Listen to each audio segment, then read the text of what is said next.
Welcome to Conflict Managed. I'm your host, Mary Brown. Conflict Managed is a weekly podcast about toxic work environments and how to fix them. We're glad you're here. Good morning, Sandy, and welcome to Conflict Managed. Good morning, Mary. I'm so delighted to talk with you this morning and learn all about you and your experiences in financial marketing and all the other sorts of things you've been up to. But before we begin, will you tell us about the very first job you had as a young person? Okay. Very first, as a Mhm. young person, maybe before college or in Yes. college. Okay. Yeah. Well, aside from babysitting and selling Avon with my mom, that kind of thing, I guess I always wanted to be involved in working and earning some money on my own. I guess one of my best early on experiences would be retail. Working as a supervisor, I learned a lot about service in that role. So I think being entrusted with certain extra responsibilities and working with the public, you learn a lot working with the Mhm. public. So I think that was one of the most character building experiences of my career.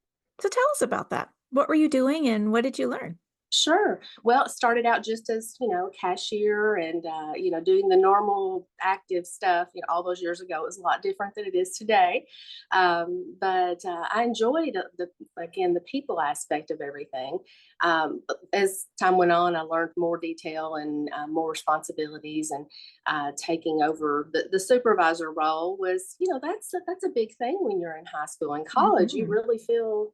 You feel like you've been entrusted with something important and helping to run the store, you really feel valued. So That is so true. When we get those supervisory roles, it is such, it is an endorsement. It's like I've been seen, I've been entrusted, and and it is a big responsibility because you're not just doing the service work. You are now entrusted with colleagues, or other employees and how things are going to be run. So, what was that transition like, if you remember, from just being an employee to now being a manager? sure. Well, I think you hit the nail on the head dealing with the people. So I'm now leading my peers in a weekend situation and night situation, and being entrusted with that role of managing all the cash that goes with that, and Hmm. to just feel that trust that's been bestowed upon you. And learning as you go, because you're not trained at that age and that role. You're not trained how to deal with that leadership responsibility. So you learn as you go, and you make mistakes and you try to improve and grow upon that, just like everything else in life. That's right. That is so true. There is no substitute for experience. Experience is such a teacher, and yet, of course, it's lovely to have good mentors along the way. Oh, absolutely. When you were first starting out in those first jobs, is there a particular manager or boss or owner that sticks out to you, that was a mentor? Not, I wouldn't call really a mentor, but people that I did learn from. Of course, my time in that setting was more limited since I was a full time student. But there were managers who stand out in my mind, some that didn't set the right example, and some who set a great example. So, those people that set the great example are the ones who communicated well, who showed interest in myself and other employees, and treated us like important, valued people. Others might have just been kind of getting through the role and just moving forward to get through the shift, as you might say. Mhm. So yes, I definitely learned through those experiences, but no one I can think of individually at that young of an age, Sure. unfortunately. Yeah. So what did you go to college for? I started out just business management, and then when I went to UT Martin, I was interested in the management side specifically. My first marketing class, I was ready to change my major. I remember talking to my guidance counselor and just talking through the why behind that. Why did I want to change my major? And it's because I fell in love with marketing that first class. It just clicked, instantly clicked. So loved it. When you hear people talk about the different sorts of things that they love, when I hear you talking about marketing, to me, it sounds like falling in love with math. Math is not something, and I know people who love math, and like that's what they do. They're professors in Yeah. mathematics. But marketing, as somebody who's in business, that is so hard for me. So, what is it about marketing that just called your name and that you've been doing it for over 30 years? What is it that you love about it? I think it's just trying to find things that make an impact. Hmm. And sometimes that's hard to describe because marketing's everything. I have people, a lot of times we hear this comment working here at the bank, there's over 300 teammates, and we hear this comment often, well, I'm not marketing, but. And so I always, try to follow that with, but we're all marketing. Everyone they have marketing instilled in them in some form or fashion, and they don't even realize it.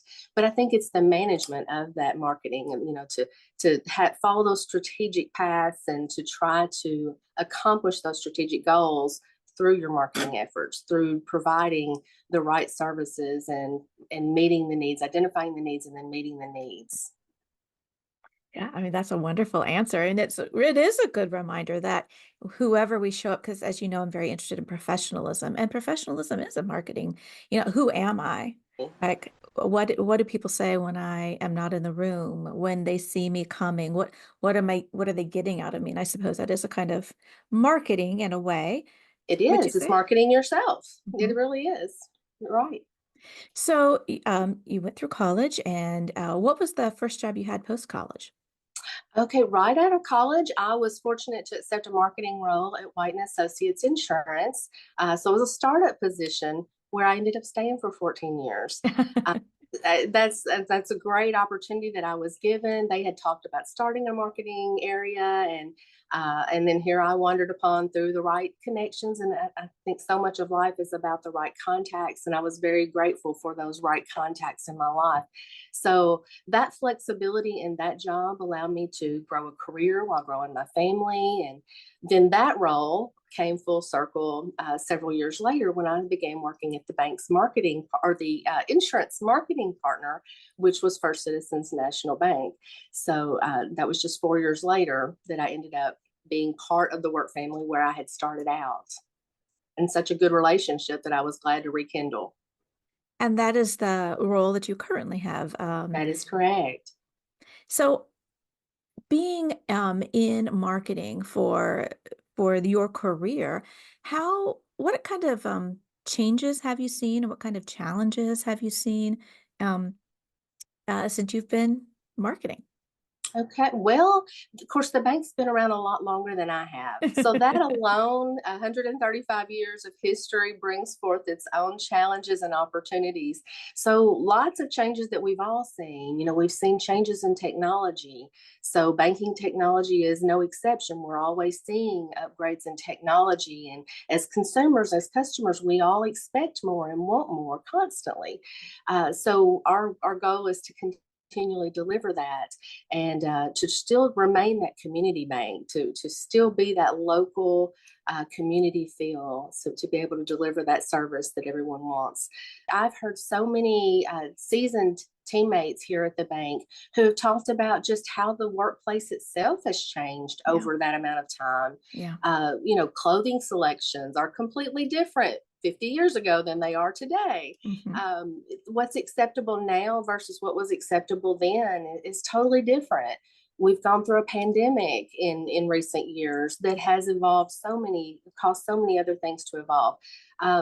So now things that we just accept as a little more flexibility in the workplace and being able to work remotely if you have a sick child today, in some roles, not all roles, Hmm. but things like that, those are things that have had to change, and we've had to adjust our mindset because we've had to lose some of that traditional thinking, still trying to cling to the good parts of tradition, but then trying to adjust to the parts that need adjusting as we go. You've talked so much about what's going on in the world of work right now. It's just change, change, change. There's so much change, right? And so, Yeah. in your role, it's communication, right? How do we get this message out? So, of course, when there are changes, that is rife for the possibility of conflict, because with change can come fear, the fear of losing the good parts of tradition, like, well, this is the way we did it. Right. Are we losing a part of who we are? Are we losing the good things? Or are we getting rid of the things that are just no more, they're not timely anymore, but we're going to something that is good? So how do you help people manage that anxiety and that fear as they go through these changes, and to not cling to the Mhm. things that are really just are not helpful for them because it's, not what's happening now and what we need to do now? Right. I will say we've been very fortunate that our leadership has set the right tone. Mm. Our leadership has said amongst themselves and to teammates, we've got to adjust our thinking. If we see something that we think isn't someone getting their job done, maybe it is someone getting their job done. Maybe they adjusted their work schedule to accommodate their work-life balance, which is a huge priority also. So you've got to come to some agreement where that that um, where it's not coming together. You've got to find where it does come together, and to give each other some grace and trust. You've got to trust the people that you've put in place to Mm. do their jobs, and the leadership below that top leadership, that it's been carried out correctly. So they may not see everything that goes on within my team. And so they acknowledge that, okay, I trust Sandy to make sure that her team is doing what needs to be done, and that they are being fair to themselves and to the company. And we see that carried out. So every day. That makes all the difference. When you Does. have leaders that are saying the right kinds of things, but then modeling it. And I mean, that's a great example. We model through trusting, right? You've got to hire well, but then once you hire well, you trust that these people are professionals, and we can trust them through what they produce, right? How they show up. And then when you trust your people and then they trust their people, it is this ripple effect. And that's what we really want. No organization is going to be perfect, but if it doesn't come from the top, right? If this reimagining of work so that we can get a healthy work-life balance. And it doesn't matter what that might have been 20 years ago. We're in 2024, almost 2025. What does it look like now? And if the leadership is not willing to change and empower and imagine current and the future, then you're going to have an organization that is in disarray. Yes. So, have you ever been in a different organization, or experienced leaders that got in the way of the good of the employees by either maybe just not being good leaders? And if so, how did you navigate that? Because so many people are in that situation. Right. Well, other than the early experiences that I mentioned earlier in my actual professional career, I've been very blessed with great leaders, seasoned leaders who have adjusted and been flexible. They've stuck with what's right and what's true and what's important and valued in an organization. But then they've adjusted as Mhm. needed, and they've put actions behind their words, as you just made reference to. So I've been fortunate to have that. Now, there have been some challenges along the way. Don't get me wrong. Nothing, life's not ever perfect, but I've Right. been blessed in that way. That is so true. So when we think about good leaders, we're not talking about perfect leaders, right? A Right. perfect leader doesn't exist. That's right. And I think so much, your job is managing expectations, right? A lot of it is, this is what we do, and trying to help manage those expectations. And if we expect our leaders to be perfect, we will be chronically dissatisfied. But we can expect our leaders to have integrity and to lead in a way that is helps it treats people with dignity and respect and encourage them to flourish, but not expecting perfection, because that's unrealistic. And Yeah. then that's how we can have grace on one another, right? So Yes, and when that absolutely. is modeled to us, it is such a gift. It is. It is a huge gift. And everything you just talked about, communication is such a crucial component of all of that. because of the way things are carried out. So in marketing, a lot of what we do revolves around good communication. I might think I communicated something perfectly. And then, for instance, I had an email this past week where I asked, is your opinion this or this? And the response was yes. So that wasn't an answer, but I got to think about that personality type and how Mhm, I communicate with that person. I need to give that person a simple yes, no question mhm. because I know the emails are probably read quickly in their role and they have to respond quickly. So I need to simplify, even though I think I'm communicating very well because I didn't try to sway them toward one answer or the other. I was really, so much of our job in the marketing area is around communication. But that again, just like marketing, communication impacts all of us. If those expectations that you talked about, if they're not managed and communicated well, then no one can deliver upon those expectations. When I stepped into the current role that I'm in now, several years ago, one day out of the blue, I was, crossing paths with a leader here at the bank, and they said, I don't get that report that I used to get. And I said, oh, I didn't know that report even existed. So I'm so glad you communicated that. So in their mind, I was not meeting a need. In my mind, it was a need I was not even aware of. So much revolves around communication. Yeah, that is just so true. And I love the example of you think that you've sent a really clear email, and it Yes. actually might have been clear to somebody else. Yes. But it wasn't clear to this person for a variety of different reasons. And I like that you didn't do something that many times people do. And of course, I see it on my TikTok because people get on their social media and sometimes they let it all hang out about their Yeah. experiences at work and whatnot. And um, there are a couple of options that you can go with. You can say, that person is not being careful. It's all that person's fault, that they didn't read it clearly. And so now I'm going to have to say, per my last email, or let me spell it out for you, or you could get all offended instead of saying, oh, okay, that's right. This person is reading 50 emails an hour, and their intent is not to make more work for me. But because I'm trying to engage with this person, I need to go about it a different way. And that positive regard for somebody else, thinking about instead of, oh, they didn't listen to me, or, oh, I was clear, not, that sort of offense that people can so quickly take, Yeah. especially in this age of communication where we just, we write it in black and white, but in a way we expect people to read minds because we expect them to read it the way that we intended for them to read it. Right. And so that we can just get offended when that doesn't happen instead of saying, oh, in a non-emotional way, that didn't work. Let me just try something else. Right. And I mean, that's a lesson that we can all take in that communication isn't always, it's not just what we intend, but it is a two-way street. So how was it received? Was it received from the other party? And if it wasn't, or if we think it wasn't, what do we do next? Right. We've all been misunderstood before. And Right. even in that example where we think we've communicated clearly and given two options, we're all in the busyness of life and we're all, battling with our own struggles that we have to, maybe we're looking at our phone or our iPad and our desktop all at the same time and the phone just rang. So, we don't know what that person's going through. So finding the right way to come back for clarification is what helps us all get our job done.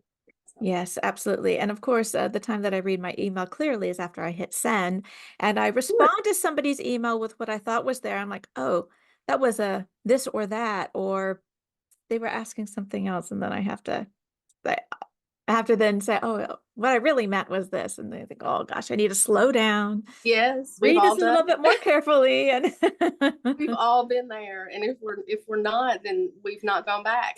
that's We're right. not being honest with ourselves because it happens to everyone. And we've got to give each other a little grace. I mean, if Yeah. I send an email and I thought I said something a certain way, then when the person responds with not the answer I was looking for, then I've got to be, careful to respond and say, I'm so sorry. I should have been more clear. Let me clarify. this is what we're dealing with or whatever. So, and email communication presents its own unique challenges versus when you and I are talking face to face like we are now.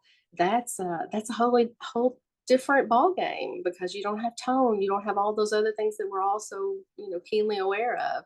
It's just an email or a text. It's just totally different delivery. Absolutely. So, Sandy, I'm delighted that you're working in a healthy environment.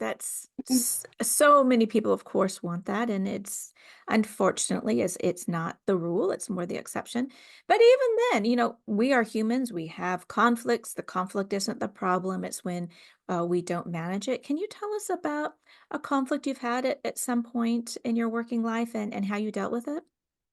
Absolutely. I would say there was a time when a previous employer experienced a leadership transition.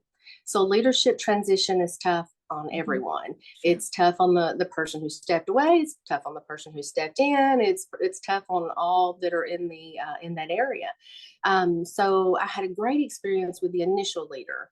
Then the challenges with the leader who stepped in. That's tough. It's tough on me, tough on them. And especially, if you're not the only one who's experiencing that challenge. Hmm. So in that situation, it was a small team with different view of the situation, just like the other things we were just talking about. A little tough to navigate. Do I stay and tough this out and see if things change and evolve and maybe we grow together? And in that situation, I prayed a lot, and at the right opportunity, a couple of us made the tough decision to step out and make a change that was really just healthy for everyone. Now, I've also experienced the flip side of that. I've been the person who stepped into a leadership role where maybe there was, a little conflict that surrounded that, not because of anything I did, but because I stepped into a Yeah. role. So that's a tough situation for both sides to work through and to get through and find the solution. And sometimes it means one of the parties has to make a change, and I think many of us have experienced that. That is difficult, especially Mhm. it's even harder like when we really resonate with the person who is our leader Yeah. and their vision. And new people come in, things change, and sometimes it is the best thing to do is to move on if you feel like this organization is just my time is done here. Mhm. Um, Knowing what you know now, Mhm. and the experiences that you have had, is there anything that you would have done differently during that experience that you talked about? Would you have maybe had certain kinds of conversations, or do you think no, you would have done exactly what you did?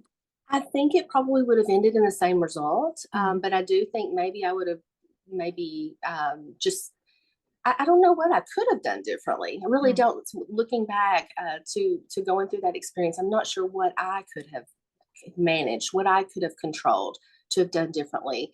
At that time, it was really I just did a lot of reflecting on the situation and just trying to do the right thing. You want to make sure you do the right thing for yourself, for your family, for your employer, for your current employer. You want to make sure that you're doing the right thing and that you reflect yourself in a positive way. mhm. And that's tough when maybe every part of the situation you're faced with is not positive. There Yeah. are some, different personalities. We're all, again, so much goes back to personalities, but in that situation, it was just a challenge that we were all forced into, a forced situation. And sometimes you look back and think, oh, well, their personality type was different than mine. Now that I know more about that now than I did in the past, maybe I shouldn't have sent in the other situation. Maybe I shouldn't have sent an email. Maybe I should have gone and tried. But then, when you try to talk through a situation and then you've got resistance, then there's situations you can't control, and you just have to trust moving forward with whatever needs to change. Yeah, I do like thinking about what if, be like, what if I had done this, or what if would there may not have been a different result, right? It Right. could have been no, in that particular situation, the right thing to do was to not have that conversation, given the other things that led up to my eventual desire to leave. And I find that when I move away from a situation that's particularly difficult for me and I get a certain kind of clarity, I just see things I didn't see before. Sure. Oh, that's what was going on with me, or oh, that's probably what was going on with them. But at the time, I was too close to it. Yes.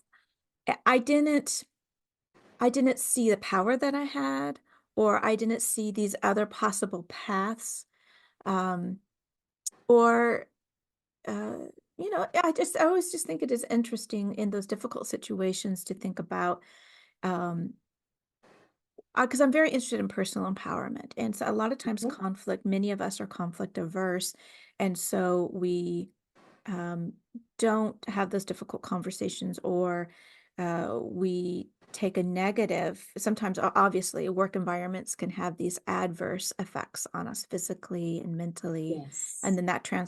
then our families absorb that as well, right? It's and then Yes. goes into the community, and um, so thinking about those situations, which I think is really helpful for anybody out there who is in a difficult situation, to really take a step back and think, is what's really going on? How is this affecting me physically, mentally?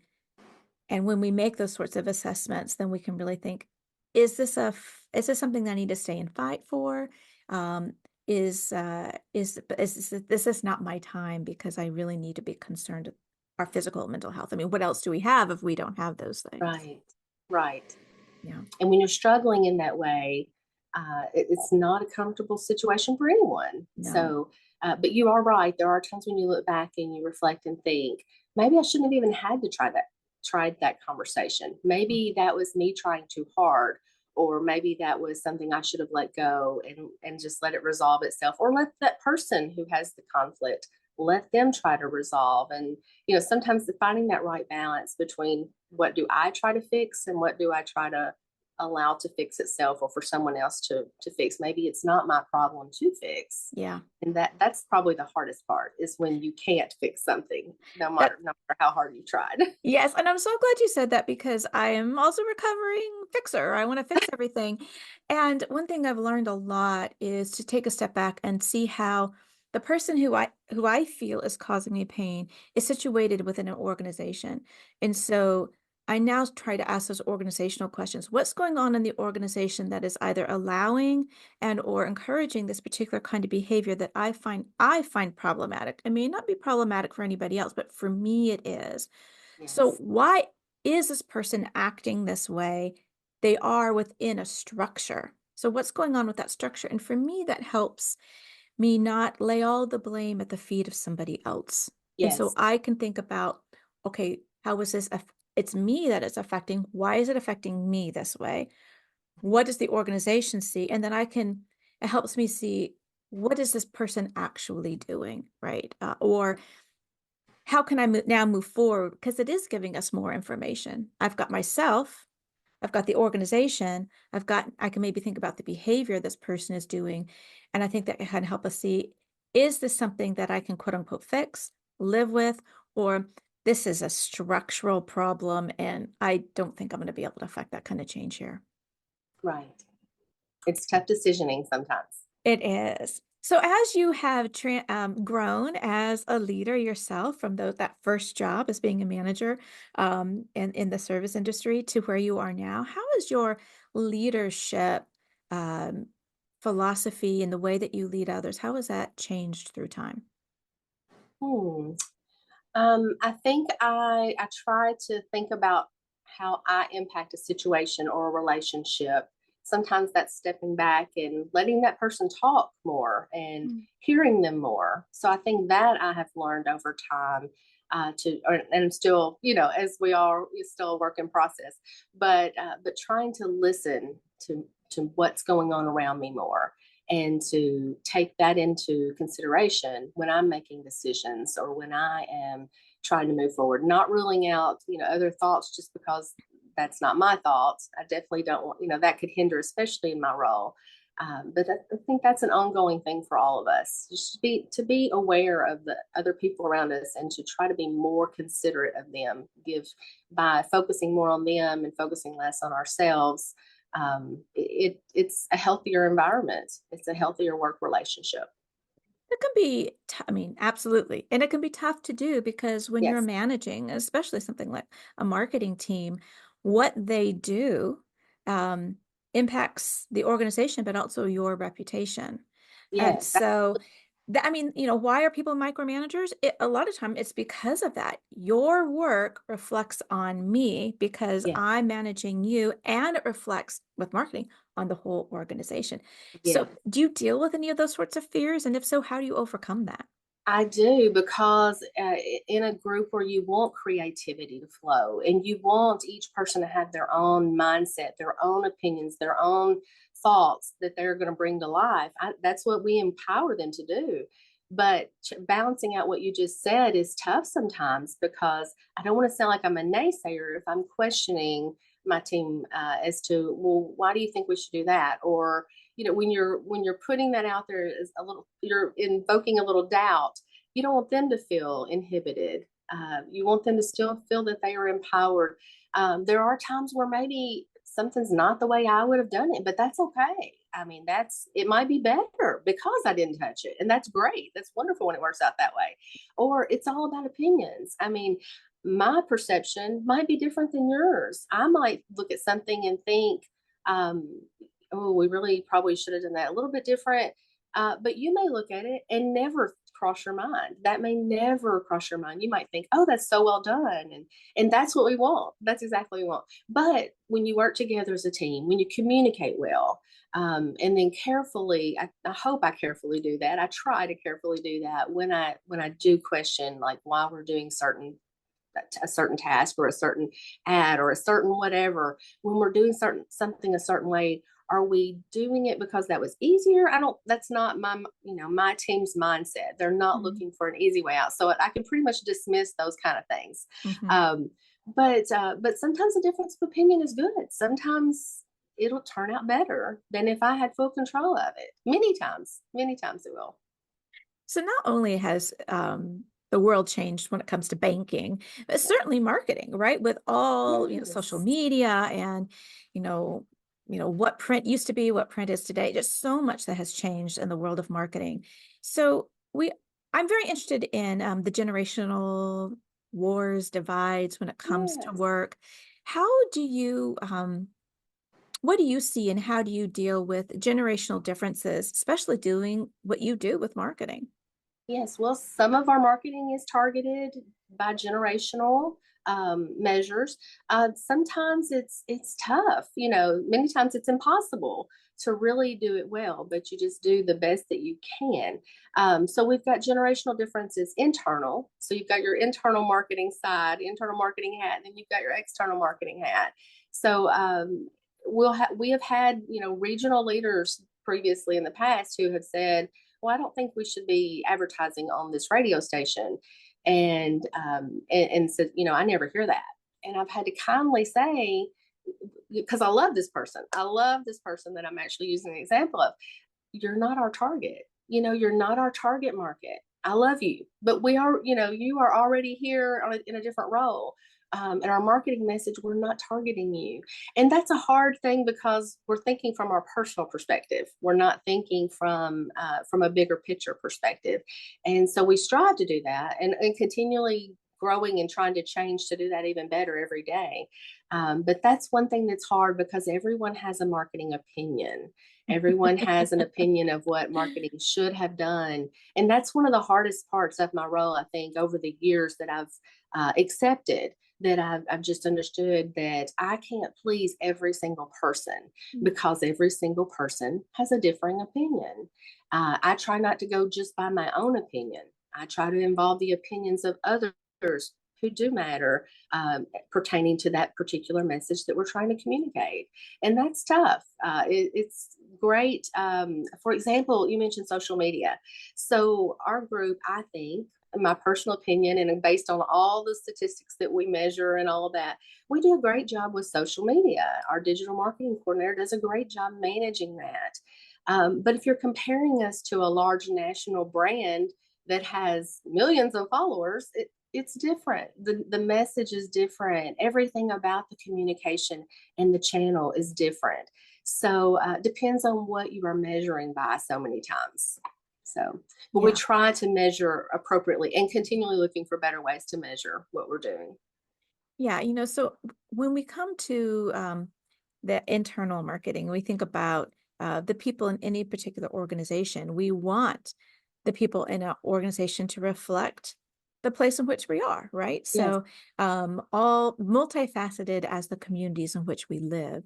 And that can be a challenge to have um, different people from different generations and different backgrounds working together. And yet that's really important because it also it does reflect the community. It comes with its own kinds of challenges. Have you noticed or what the kind of challenges that you face with different generations working together? Or I think a lot of it is kind of inflated, these so-called generational wars, and yet there's Yeah. something to, I mean, almost many leaders that I meet will talk about the change in work ethic. And Mhm. so is there anything that you see on that end? Well, internally here at my workplace, there are a blend of lots of ages. You've got some that are, young, and then you've got some that are very seasoned that have been here 50 years. So that's a huge variance to try to meet in the middle, and huge challenge for HR and for our leaders of the bank, to try to meet all the needs. Mhm. So we all hear how different generational levels have different needs, or you might hear, you've heard and read things that talk about how the younger generations, that they have a need to be heard. Well, I'm in the middle or closer to that other side, but I like to be heard also. So I mean, there's so many shared things that I do agree with the comment you just made. Although it is true, the younger generation does want to be heard. I completely respect that. I want to respect every person, every individual. But at the same time, I want to make sure that I'm being fair to all and giving everyone. And that's, Mhm. that again is tough for other leaders besides myself. Within my team, it works great, but just trying to be respectful of all generations. Now, out in the community, it's tough to balance sometimes because there's so much of that tradition we talked about earlier, where we do want to maintain tradition, the good parts of tradition, but Mhm. we don't want to do certain things that we've just always done for the sake that it's always been done that way. And there have been opportunities over the past several years that have allowed us to refresh some of those things. Maybe, after the pandemic, certain things didn't get picked back up in the community, and that's okay. I think some of those things have been healthy for all of us. But I think that is a tough balance externally. That's a tough Mhm. balance to try to find what's right to be able to deliver to meet the needs of the community, not just internal, but to meet those needs of the community and our customers, and to make sure that we're doing what's expected, or more. That we're not sliding anyone, that we're trying to take care of everyone. Right. I really like what you said about, the younger generation wanting to be heard. And Sure, you said, but you want to be heard. Yeah, we all want to be heard. absolutely. And that's what I think is really lovely about working with different generations. If we take the time to hear what they have to say, it can Yes. help everybody, right? Yeah. And so um in, years decades ago, the dominant style was sort of command control. Mhm. The leadership says you enact more, very much more industrial revolution way of thinking about managing. And that's just really not the way of things today, so much, right? So we want more collaboration. We do want belonging and engagement.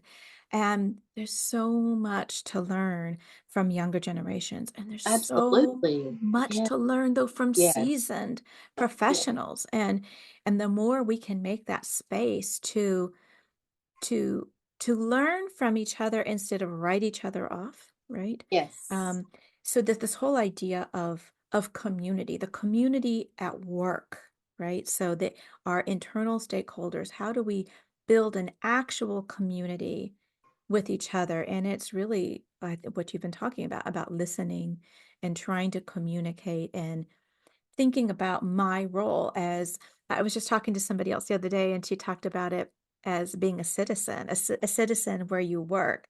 And Mhm. I think that's just lovely imagery because a citizen, we can think about how do I participate in my community to make it better? What are my duties to to communicate well with others instead of just to be served? Yes, absolutely. And to look for those ways of serving. Um, I think that's important for all of us, because when those around me are growing and improving, then we collectively are growing and improving. I'm part of ABWA, American Business Women's Association.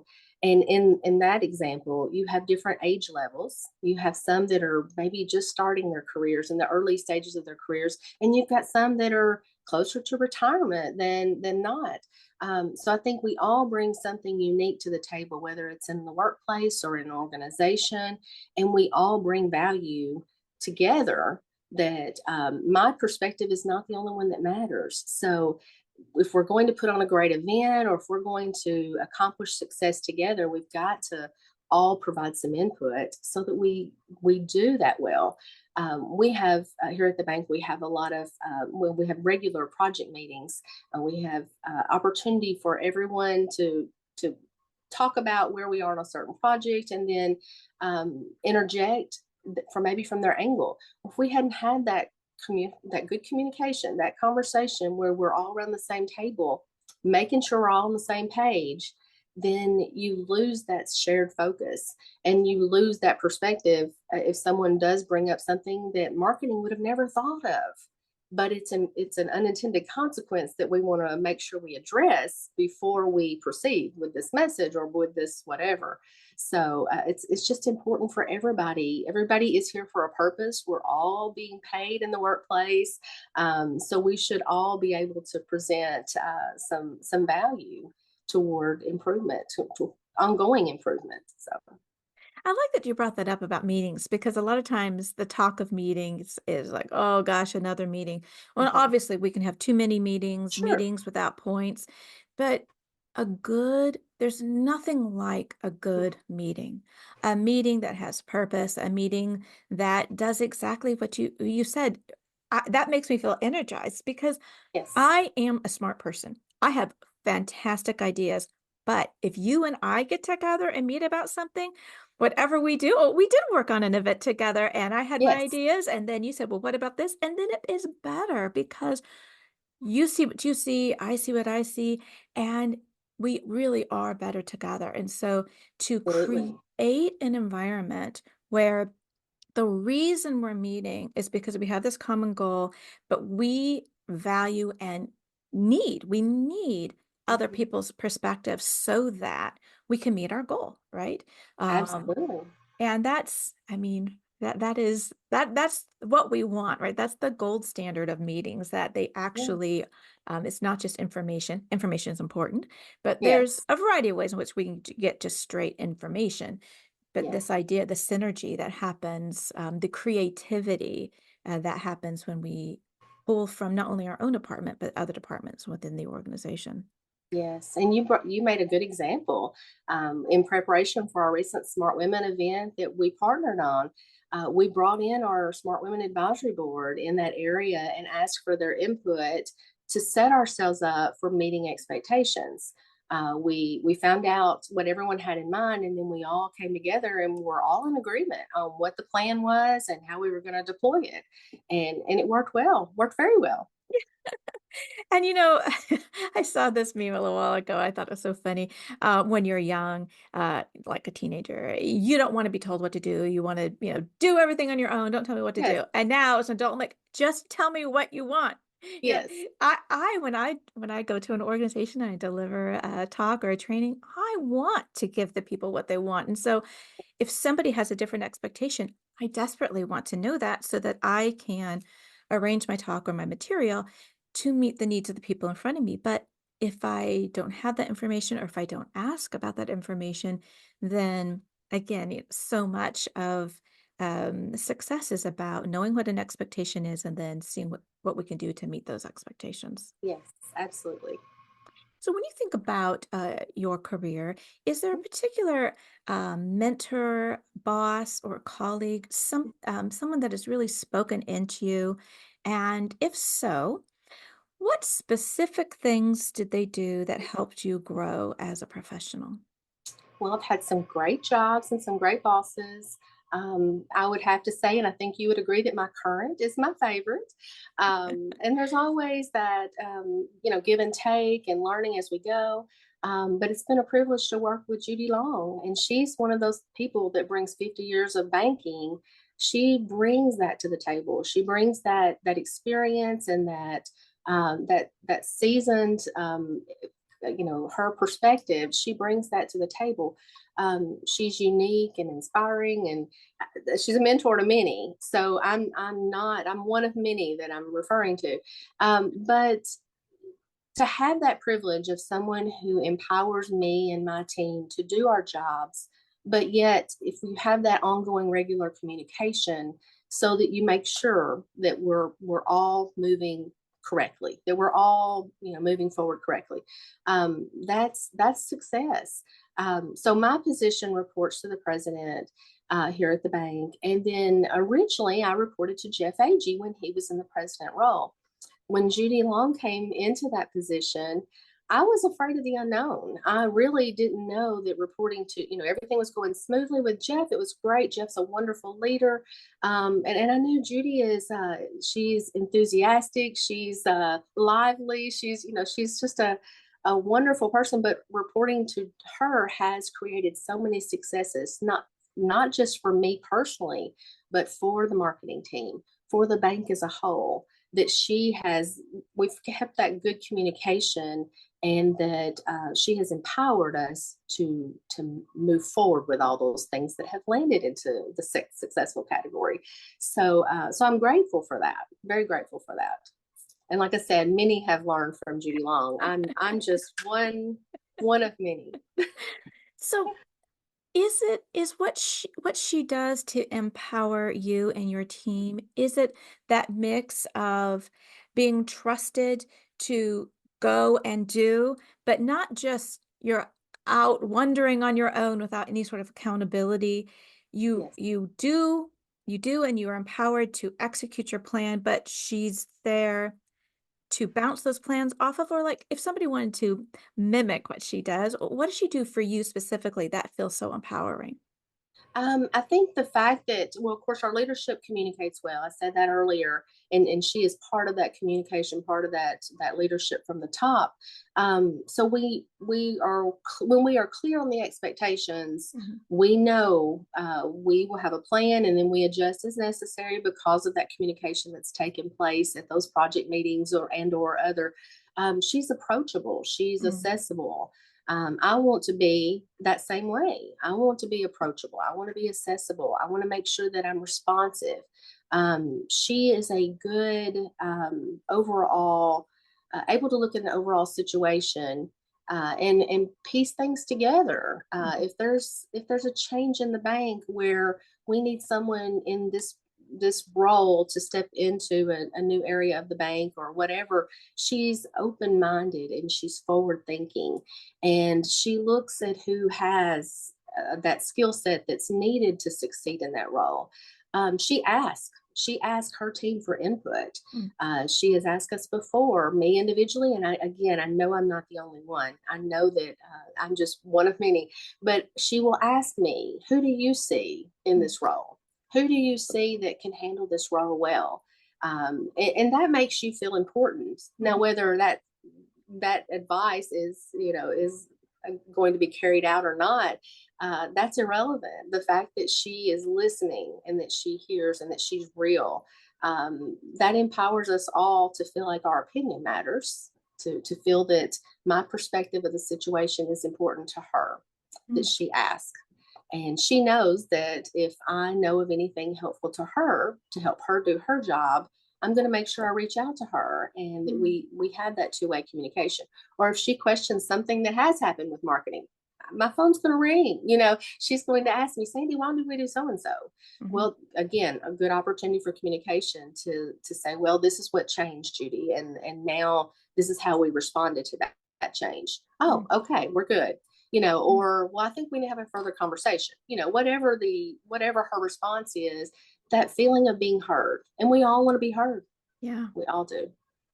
Oh, that's just a wonderful answer. And I was just thinking about the parody of the change in leadership you went through where you eventually left that situation because that leadership change didn't work for you. And this was a leadership change and you weren't sure what you were going to get. And it has been wonderful. Yes. And because of, I mean, so much about anybody we come in contact with, it's how we feel when we're around them, right? Yes. There are many leaders who say, I have an open door policy, and you know they don't want to hear it. You Yes. know they really aren't interested in conversation. They're going to tell you, and if there's a problem, they're not somebody that you can actually go to, and we know by what people do.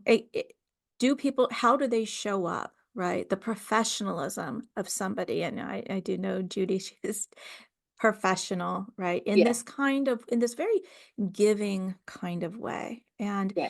And we talk a lot about servant leadership and what does that look like? And so much in business, I think it's giving time to somebody, listening, Yes. being present, as you said, being accessible.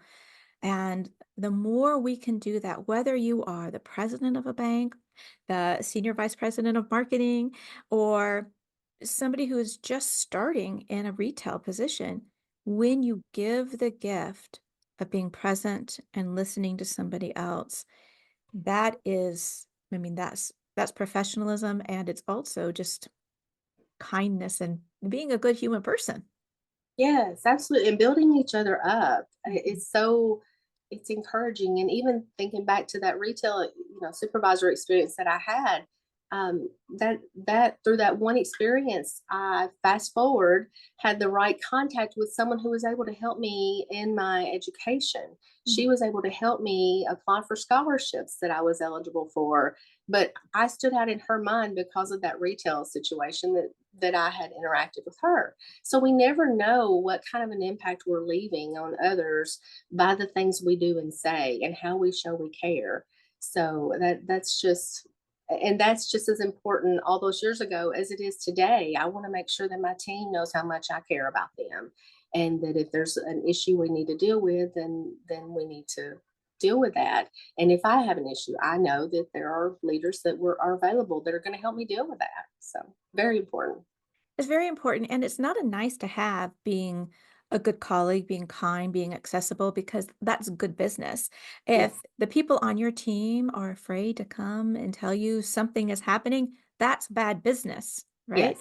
And so it turns out that really speaking into others and listening and showing up for them is makes good financial and business sense as well.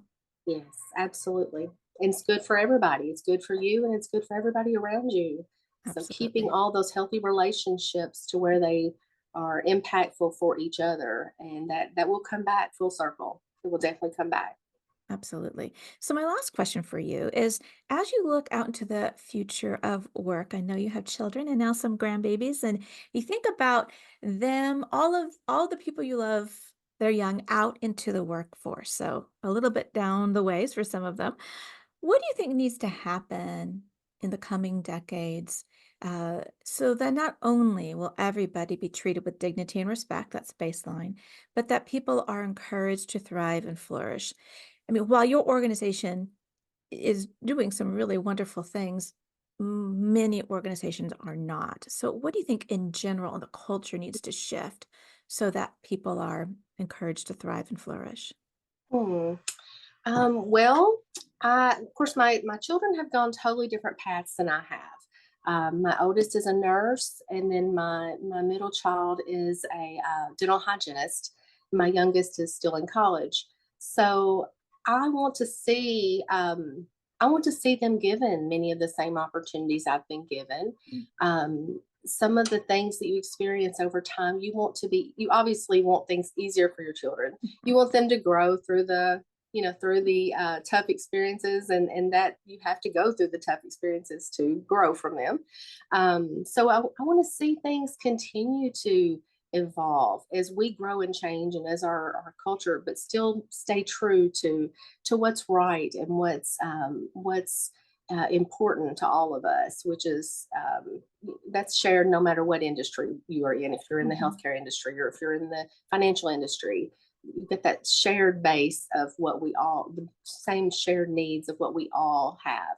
Mhm. So I want to, I would love to see in a perfect world that that's what we all would have our immediate needs, those lower base needs met, so that you can grow and build upon those other needs, just like any other hierarchy. Think that's a wonderful answer because so many times we forget that work is populated with humans. Yes, And when you think about basic questions like work-life balance, I mean, that is really a basic yeah, balance because when people work too much, it's bad for their health, physically, psychologically. If they don't work enough, it's bad for them as well. And yes, all of those, but it's really taking a care of the humans in your work environment so that they can. Now they are free. If you think about going up like Maslow's hierarchy of, of development, then yeah. people are freed to be able to flourish when we meet these baseline expectations. Yes, and Yes. that's perfectly said as far as work life balance. So my husband had a dental appointment this week, and he goes in with my 1 year old grandson, and my daughter is trying to, everyone wants to share and love on him while he's there. Well, he didn't want to leave that room where his mom and his pop were. So he clung to mom while she cleaned my husband's teeth. And I was like, when she sent me the picture, I just said, what a perfect example of work life balance. Like finding what works for you personally to be able to make your kids games and things like that later on, to be able to do the important things, but to find that balance between still being able to have a career and to put that education that you have invested in to work to benefit others. So finding that balance is one of the most crucial things, and I'm so glad that in my company that is something that is definitely comes from the top. Jeff Agee has said, "Don't miss that ball game." Mhm. He's a baseball fan, so definitely someone with that. So he has told me point blank, do not miss that ball game. And there's times where I've had to go in my iPad sitting in my lap or whatever, but I'm thankful and I want that for my kids and for others around me. I know everyone's not blessed with that opportunity, and I know that in all roles you can't have that opportunity, but just finding that proper balance. Yeah, absolutely. Well, Sandy, thank you so much for talking with me today. It's been a real pleasure. It's always a pleasure talking to you, Mary. Thank you. Thank you. Well, take care. Thank you, Sandy, so much for having this conversation with me. And I love hearing about healthy work environments. So much of the work that I do deals with organizations that are having issues. And so, if you are having problems in your organization, there is something better out there, and there are programs that can work. And there's so many wonderful leaders out there. So, I always want to say, be the person that you want to be around, be that light in your organization, and really take a step back and see if you're in a difficult situation within your organization, what's really going on and what is it that you can do for, of course, your own health, mental and physical health, but what can you do to bring about the good, a healthy work environment? Conflict Managed is produced by Third Party Workplace Conflict Restoration Services and hosted by me, Mary Brown. You can find us online at 3pconflictrestoration.com. Come back, we have new episodes every Tuesday. If you haven't had a chance to check out my book, it's called How to Be Unprofessional at Work. It's 80 tips of what not to do at work and starts a conversation about how can we have these healthy work environments. And I'm excited to say that Conflict Managed is now on YouTube. So if you want to see this conversation with Sandy and myself, come over to YouTube. It's at 3P Conflict Restoration. Our music is courtesy of Dev Pilot. And remember, conflict is normal and expected. Let's deal with it. Until next time, take care.